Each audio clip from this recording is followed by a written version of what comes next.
Dulce et decorum est pro patria more. One of the most poignant lines ever written in poetry. A choking line thrown in cruel juxtaposition against the vignette of harrowing images of legions of men, many of them barely beyond boyhood, sacrificing their lives in the most revolting, hellish, and inhuman of warscapes during the First World War under chlorine attack, bent like beggars. It is sweet and fitting to die for one's country, wrote Wilfred Owen of The Old Lie, as he was being treated for shell shock in a Scottish hospital about the global conflict that was supposed to end all conflicts. Peace finally rang out in peals of bells across a battered and bludgeoned continent on this day, 103 years ago, the scars of which still lattice the landscape of Flanders and northern France.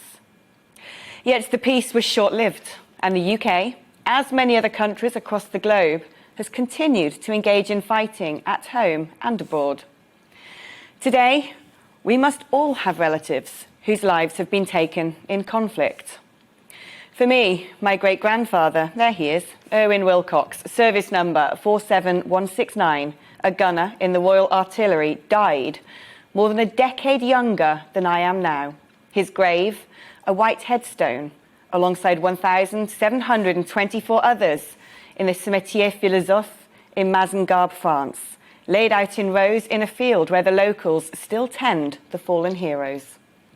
He left a pregnant wife whose son Francis, my grandfather, would go on to join the RAF and serve in North Africa during World War II, driving munitions across the desert, too busy to take in the spectacle of the pyramids.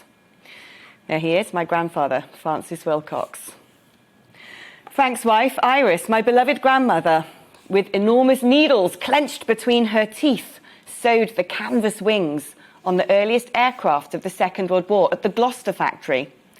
She would tell me the tale of the rows of girls cowering under workbenches at the roar of an invading airborne attack before a voice came over the tannoy to instruct them to get out from their shelter, as what they were hearing was the sound of the very first jet engine built by Frank Whittle, placed into the fuselage of their craft, the Gloucester E-28, which went on to become the famous Gloucester Meteor.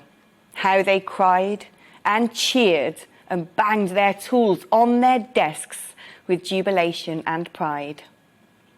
We remember them as we remember all of those who have given their lives in conflict to protect us back at home, who have duly served to advance the interests of their nation at the behest of their rulers, those who have been maimed, those who will continue to suffer psychologically, physically, and socially. Yet while we extol the significance of the 11th minute, of the 11th hour on the 11th day, so many of those who followed in the footsteps of the millions before them who engaged in the war effort, trod on the battlefield, fought on the front line, are not remembered. Many are simply forgotten, discarded, left with life-altering injuries and psychiatric trauma. Some are found homeless, quaking in subways, swaddled in dirty sleeping bags. Some are tossing and turning, praying for respite from haunting flashbacks that sabotage their subconscious. Some are facing criminal trials for actions in conflict retrospectively judged by the standards of civil society.